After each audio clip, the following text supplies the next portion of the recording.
du projet. La date d'approbation par la Banque mondiale, c'est le 4 mai 2017.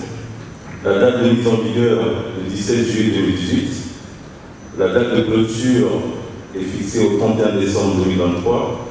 La durée totale du projet est donc de 6 ans et 5 mois. Le montant du financement, 40 millions de dollars. Le type de financement, c'est au guichet IDA uniquement. Pas de fonds de contrepartie. Les décaissements cumulés, 19,9 millions de dollars. Le taux global de décaissement, 50%. Et les zones d'intervention du projet, principalement Pointe-Noire et Brazzaville. Donc ici, nous avons une cartographie des zones d'intervention. Sur l'objectif de développement du projet, c'est donc améliorer la gestion des ressources publiques et la redevabilité en République du Congo. Les indicateurs de résultats du PRISP, nous avons donc le développement d'un système d'administration fiscale intégré, simplifié et sécurisé. L'objectif est de 50%, atteindre cet indicateur.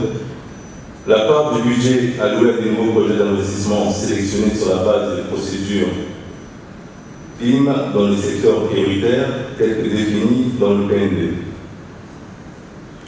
Le pourcentage des fonctionnaires actifs civils, c'est-à-dire tous les fonctionnaires en activité au niveau central et déconcentré, enregistrés dans le système intégré de gestion des ressources humaines de l'État, qui est actuellement de 0.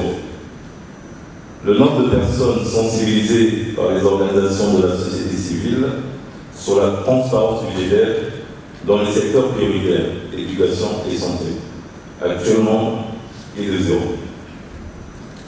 La note de performance du projet sur l'atteinte de l'objectif de développement du projet modérément insatisfaisant et dans le progrès dans la mise en œuvre modérément insatisfaisant. En définition, c'est un projet à problème.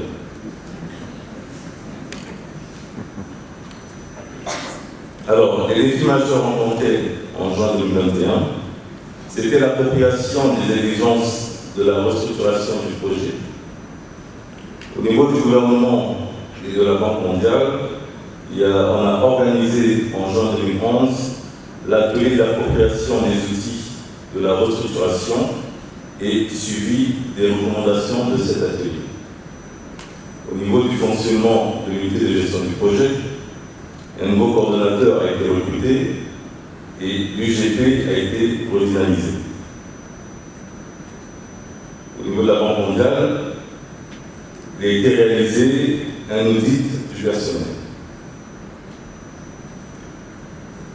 Le dernier défi, c'était la lenteur dans la mise en œuvre des activités phares, telles que ITAS, le SIGRE, le data center, l'interconnexion des centres des impôts à la fibre optique.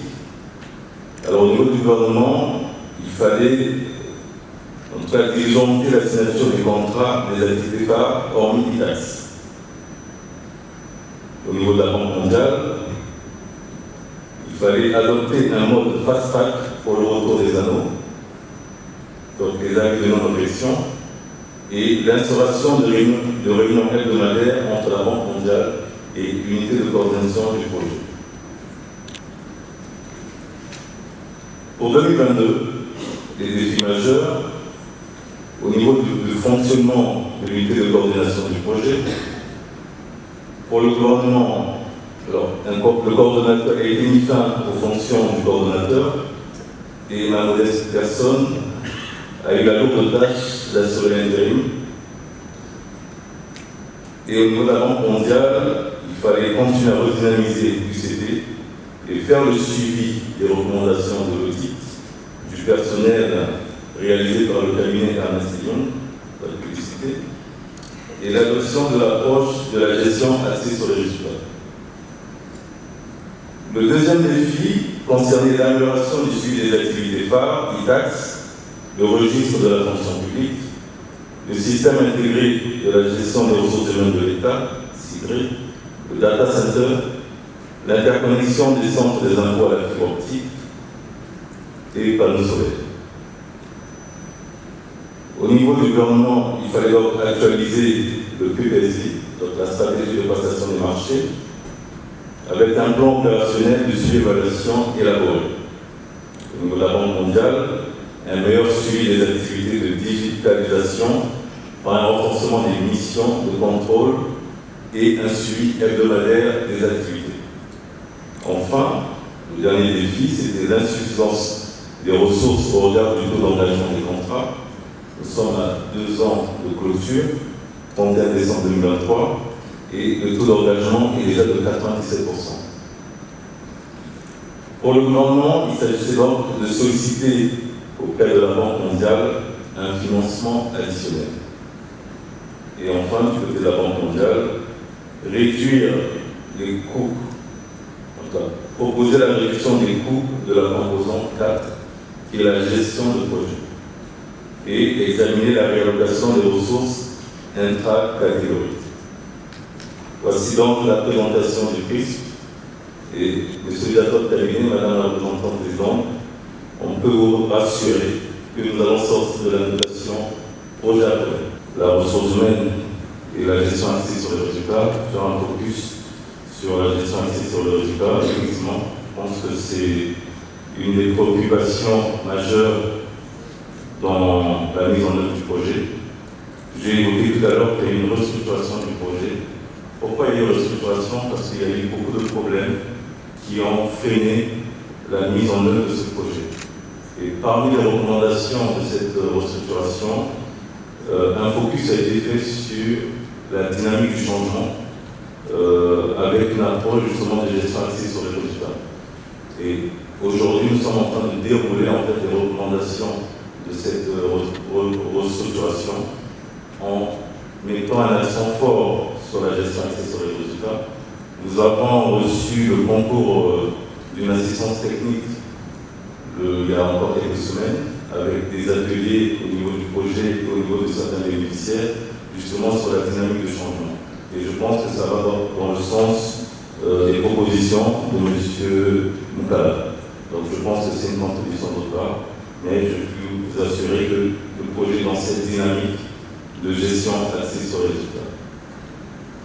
Le DG Itoumi a posé la préoccupation, en tout cas le ratio entre le taux de décaissement et le taux d'engagement. Alors, sur le taux d'engagement, ce sont tous les contrats qui ont déjà été contractualisés. Donc, dans les tuyaux, nous avons beaucoup de contrats qui sont déjà contractualisés. Et le taux de décaissement n'est que la traduction de la mise en œuvre. Et vous comprenez que si on a 50%, ça veut dire qu'en termes de mise en œuvre, il y a des difficultés dans la mise en œuvre de ces contrats. Je peux vous prendre l'exemple de 2 contrats majeurs. Nous avons par exemple la fibre optique, l'interconnexion des administrations fiscales. Les travaux sont en cours, mais le paiement n'est pas encore effectif. Mais le contrat est bien là, les travaux sont en cours. Et il y a beaucoup de choses, beaucoup d'éléments que nous attendons qu'ils soient remplis avant justement de relever ce taux de décaissement. Et nous avons même 2 paiements qui sont au niveau de la Banque mondiale, au niveau de Cloud Connection, qui tardent encore à être effectifs, mais qui vont relever aussi ce taux de décaissement. Donc le ratio, c'est juste des marchés déjà conclus, mais qui ne sont pas encore totalement payés parce que la mise en œuvre est en cours.